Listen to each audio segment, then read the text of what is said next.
찬미 예수님 자비의 사도들입니다. 오늘은 묵상기도와 성취조배 책 3번 하느님 현존 수업 읽어보도록 할게요.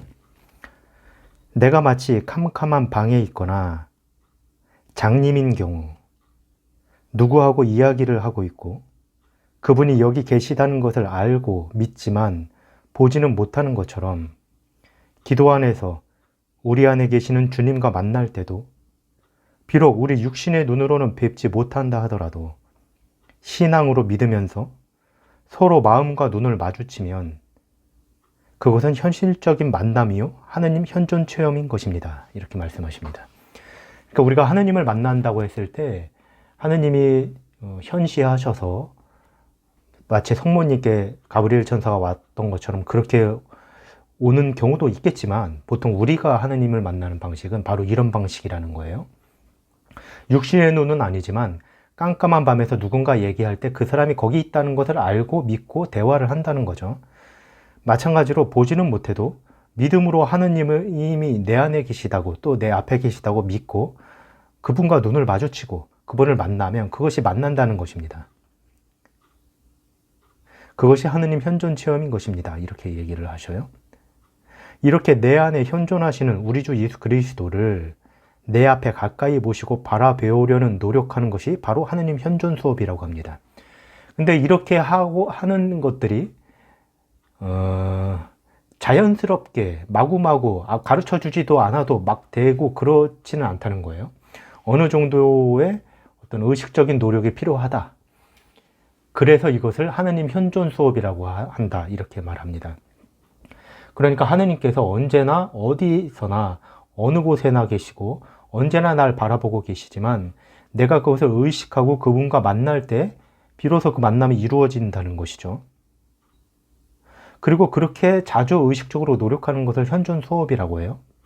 근데 저도 이제 해보면서 이제 느끼는 것은 그렇게 만난다고 해도 우리가 예를 들면 어두운 데에서는 그 사람이 있다는 걸 정확하게 아는 거죠. 보지는 못해도. 왜냐하면 목소리가 들리잖아요. 내가 말하면 거기서 대답하잖아요. 근데 하느님은 그렇게 믿고 얘기를 해도 늘 침묵 안에서만 대화가 가능하거든요. 그러니까 이게 침묵 안에서의 대화라는 것을 우리가 좀 배울 필요도 있는 것 같아요. 이걸 배우면 저는 어느 순간에 뭘 느끼냐 하면 다른 사람과 말로 대화하는 것보다 이 침묵 중에 대화하는 것이 더 풍요롭고 더 대화한 것 같은 느낌이 들어요. 그렇다고 해서 하는 사람과 말하듯이 대화하는 것이 뭐라고 그럴까 불필요하다는 건 아닌데 말로 대화하는 건 한계가 있어요. 예를 들면 그 사람의 말도 들어줘야 하고 공감해 줘야 하고 내가 말할 타이밍에 얘기해야 되고 때로는 내가 더 많이 말할 때 그 사람도 나의 말을 들어줄 준비가 돼야 되고 내가 많이 말할 때 그 사람이 반론을 제기하기도 하고 전혀 이해를 못할 수도 있고 그 다음에 나는 가라고 얘기했는데 갸라고 들었을 때 그 설명하는 것의 어려움 이런 것들이 있단 말이죠. 근데 이 침묵 속에서는 그런 것이 없어요. 그냥 내 전체를 바로 그분한테 말할 수 있는 것이죠. 근데 때로는 말 없이도 말을 합니다. 하느님한테. 그냥 그분은 아시니까요. 내 마음을 보여드리는 것으로 대화가 되는 거죠. 근데 문제는 피드백이 없는 것처럼 느껴진다는 거죠. 근데 분명히 하느님은 그 침묵 속에서 말씀하시는 부분이니까 거기에 대해서 우리가 익숙해지고 어느 정도 배울 수만 있다면 때로는 사람들하고 직접 대화로 그런 대화보다 하느님과 아무 말 없이 하는 그 신앙이 없이는 답답하고 그게 무슨 대화야 라고 말할 수 있는 그런 대화가 오히려 더 내 마음을 더 알아주는 것 같고 그런 느낌을 가질 수도 있다. 저는 이렇게 말씀드리고 싶고요. 기도라는 것은 어떻게 보면 그런 침묵 안에 들어가는 것이고 그런 침묵 속에서 대화하는 것이고 이런 침묵을 배우는 과정이다. 이렇게까지 말씀드릴 수 있을 것 같아요. 그래서 더 많이 기도에 진전할수록 이 침묵 안에 더 들어가게 된다. 이렇게도 말씀드릴 수 있겠어요. 그러니까 우리는 하느님을 보지도 못하고 듣지도 못합니다. 귀로. 하지만 믿음으로써 보고 믿음으로 대화할 수 있다는 것이죠. 계속 읽어볼게요. 예를 들어서 우리가 주님의 기도를 드릴 때 하늘에 계신 하면서 하느님을 멀리 계신 분으로 생각하면서 기도를 드린다면 구체적인 만남이나 인격적인 대화는 되기 어렵고 형식적인 구성기도가 되기 쉬울 것입니다. 그렇게 하면은 안 된다는 거예요. 그러니까 우리가 이제 묵주기도 할 때도 마찬가지지만 주님의 기도할 때도 하늘에 계신 뭐 이렇게 하면 그냥 기계적으로 나오고 다 끝난 다음에야 끝났나? 이런 생각이 들고 생각보다 빨리 끝났네? 기분 좋다? 이런 생각이 들면 이제 기도에 참맛이 없는 것이죠. 왜냐하면 기도란 하느님을 만나는 것인데 그 안에서는 하느님을 못 만난 거잖아요. 하느님을 구송기도에서도 만날 수 있고 하느님을 만났을 때 그것이 바로 관상기도가 되는 거거든요. 그러면서 이제 계속 읽어볼게요. 우리의 영혼 안에는 하느님이 실제로 계심으로 하늘에 계신 하면서 먼 곳이 아니라 가까이 내 안에 계신 예수님을 바라보아야 합니다.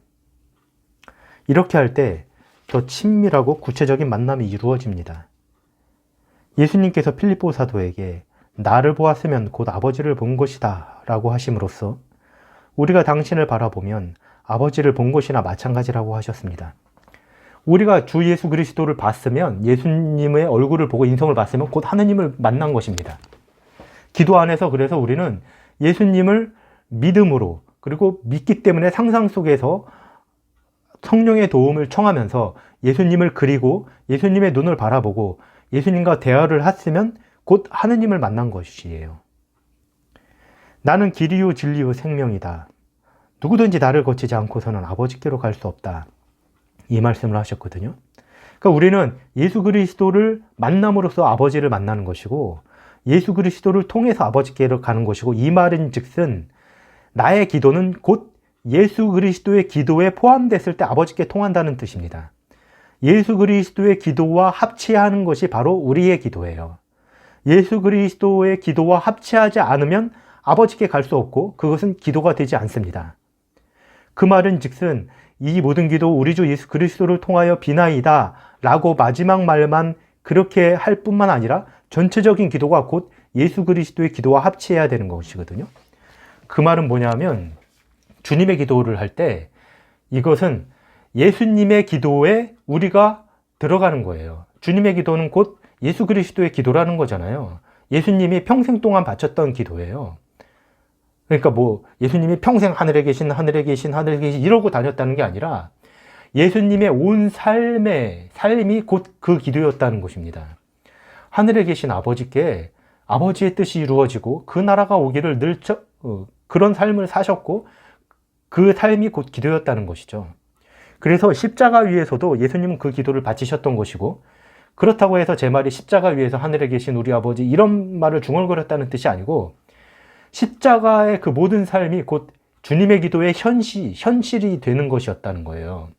그래서 아버지의 뜻이 이루어지소서라고 했을 때 아버지의 뜻이 뭐였냐면 네가 십자가 위에서 나에게 버림받은 채 죽는 거였다면 예수님은 그것을 받아들였다는 것입니다. 그래서 저는 제 방법을 한번 말씀드리고 싶은데 저는 이런 방법으로 주님의 기도를 바친 다음부터는 주님의 기도가 굉장히 저와 살갑게 다가오고 제가 예수님과 함께 기도하는 확신이 들고 기분이 들고 기도를 다 바친 다음에는 무슨 기분이 드냐면 내가 기도한 게 아니라 예수 그리스도께서 내 안에서 기도한 걸 내가 보고 따라했다는 느낌이 들거든요. 그래서 이것을 여러분에게 나누고 싶고 여러분도 이와 같은 방식으로 한다면 틀림없이 다른 주님의 기도를 바치더라도 다른 기분이 들 거예요. 저는 어떤 방식으로 하냐면 주님의 기도를 할 때 주님의 기도가 여러분 성경에서 어떻게 나와요? 제자들이 예수님께 묻잖아요. 주님, 저희에게도 기도를 가르쳐 주십시오. 이렇게 말하거든요. 기도를 배우고 싶어 했어요, 제자들도. 근데 몰랐다는 것이죠. 그때 예수님이 가르쳐 주신 바로 그 기도입니다. 그러니까 저희도 이 기도를 바치기 전에 똑같이 하는 것이죠, 예수님한테. 제가 그렇게 해요. 주님, 어떻게 기도해야 되는지 가르쳐 주십시오. 그럴 때 예수님이 그러거든요. 너희는 이렇게 기도하여라. 그러면서 하늘에 계신 이렇게 말씀하신단 말이죠. 그러면 저 똑같이 따라해요. 제자들의 입장에서 그 상태가 되는 거예요. 예수님의 입술을 바라보고 예수님의 음성을 들어요. 하늘에 계신, 저도 하늘에 계신 우리 아버지, 아버지의 이름이 거룩히 빛나시며, 그러면 저도 아버지의 이름이 거룩히 빛나시며 아버지의 나라가 오시며, 그러면 저도 똑같이 그 음성을 듣는 거에 입술을 보고 아버지의 나라가 오시며 아버지의 뜻이 하늘에서와 같이 땅에서도 이루어지소서. 똑같이 따라해요. 아버지의 뜻이 하늘에서와 같이 땅에서도 이루어지소서. 오늘 저희에게 일용할 양식을 주시고, 오늘 저희에게 일용할 양식을 주시고, 이렇게 하는 거죠. 근데 제가 설명을 할 때는 이 두 개를 반복했지만 제가 실제로 기도를 드릴 때는 그 차이가 불과 0.1초? 아니면 거의 동시에 하는 거예요. 하늘에 계신, 내 안에 계신 예수님의 음성을 들으면서 하는 거예요. 하늘에 계신 우리 아버지, 예수님이 아버지라고 가르쳐 주신 거거든요.